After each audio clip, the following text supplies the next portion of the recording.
So ನೀವು trade ಮಾಡ್ಬೇಕಾದ್ರೆ ಒಂದು ಅಬ್ಸರ್ವ್ ಮಾಡಿರ್ತೀರಾ. ನೀವು ಎಲ್ಲಿ ಸ್ಟಾಪ್ ಲಾಸ್ ಹಾಕ್ತೀರಾ ಅಲ್ಲಿಂದನೇ ಪ್ರೈಸ್ ರಿಜೆಕ್ಷನ್ ತಗೊಂಡು ಅಪೋಸಿಟ್ ಡೈರೆಕ್ಷನ್ ಅಲ್ಲಿ ಮೂವ್ ಆಗುತ್ತೆ. ಓಕೆ. ಅದು ಏನಕ್ಕೆ ಆಗುತ್ತೆ ಅಂದ್ರೆ ಅದನ್ನ ನಾವು ಎಸ್-ಎಂ-ಸಿ ಕಾನ್ಸೆಪ್ಟ್ ಅಲ್ಲಿ ಲಿಕ್ವಿಡಿಟಿ ಸ್ವೀಪ್ ಅಂತ ಕರಿತೀವಿ. ಸೊ ಅದನ್ನ ಸ್ಟಾಪ್ ಲಾಸ್ ಹಂಟ್ ಅಂತ ಕೂಡ ಕರೀತಾರೆ.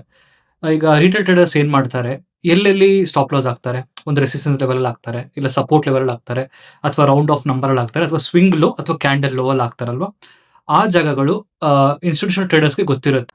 ಇನ್ಸ್ಟಿಟ್ಯೂಷನಲ್ ಟ್ರೇಡರ್ಸ್ ಪ್ರೈಸ್‌ನ ಚೇಸ್ ಮಾಡೋದಿಲ್ಲ. ಅವ್ರು ಲಿಕ್ವಿಡಿಟಿ ಟ್ರೇಡ್ ಮಾಡ್ತಾರೆ. ಬಿಕಾಸ್ ಅವ್ರು ಅಷ್ಟು ಆರ್ಡರ್ ಪಂಚ್ ಮಾಡಿದಾಗ ಅವ್ರಿಗೆ ಆ ಲಿಕ್ವಿಡಿಟಿ ಬೇಕಾಗುತ್ತೆ. ಲೆಟ್ಸ್ ಸೇ ಒಂದು ಎಕ್ಸಾಂಪಲ್, ಈಗ ಒಂದು 100 ಕಿಲೋಮೀಟರ್ ನೀವು ಟ್ರಾವೆಲ್ ಮಾಡ್ತೀರಾ.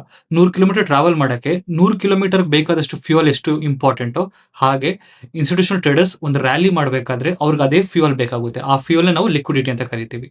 ಆ ಲಿಕ್ವಿಡಿಟಿ ಹೇಗೆ ಬರುತ್ತೆ? ನಮ್ಮ ರಿಟೇಲ್ ಇನ್ವೆಸ್ಟರ್ಸ್ ಆರ್ಡರ್ಸ್‌ಗಳಿಂದ. ಸೊ ನಾನಿವಾಗ ಚಾರ್ಟಲ್ಲಿ ಎಕ್ಸ್‌ಪ್ಲೇನ್ ಮಾಡ್ತೀನಿ. ಎಲ್ಲೆಲ್ಲಿ ಲಿಕ್ವಿಡಿಟಿ ಸ್ವೀಪ್ ಆಗುತ್ತೆ, ಎಲ್ಲೆಲ್ಲಿ ಸ್ಟಾಪ್ ಲಾಸ್ ಹಂಟ್ ಆಗುತ್ತೆ ಅಂತ. ನೆಕ್ಸ್ಟ್ ಟೈಮ್ ನೀವು ಟ್ರೇಡ್ ಮಾಡಬೇಕಾದ್ರೆ ಅದನ್ನ ಗಮನದಲ್ಲಿಟ್ಕೊಳ್ಳಿ. ಪ್ರಾಪರ್ ಎಕ್ಸಾಂಪಲ್,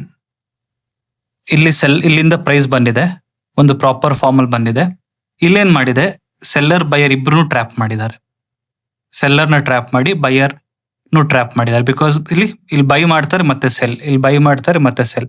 ಇದಾದ್ಮೇಲೆ ನೆಕ್ಸ್ಟ್ ನೋಡಿ ಮೂವ್ಮೆಂಟ್, ಪ್ರೈಸ್ 276 ಪಾಯಿಂಟ್ಸ್. ನಾನು ಹೇಳ್ದಂಗೆ ಒಂದು ಜಾಗದಿಂದ ಇನ್ನೊಂದು ಜಾಗಕ್ಕೆ ಹೋಗ್ಬೇಕಾದ್ರೆ ಲಿಕ್ವಿಡಿಟಿ ತುಂಬಾ ಇಂಪಾರ್ಟೆಂಟ್. ಆ ಲಿಕ್ವಿಡಿಟಿನ ಗ್ಯಾದರ್ ಮಾಡೋದಕ್ಕೆ ಇವ್ರ ಈ ತರ liquidity sweep, stop loss hunt ಮಾಡೋದು. ಸೊ ಸ್ಟಾಪ್ ಲಾಸ್ ಹಂಟ್ ಇಲ್ಲಿ ಇಲ್ಲೂ ಮಾಡಿದ್ರ, ಇಲ್ಲಿಂದ ನೋಡಿ ಪ್ರೈಸ್ 276, 1.09% ಮೇಲೆ ಹೋಗಿದೆ.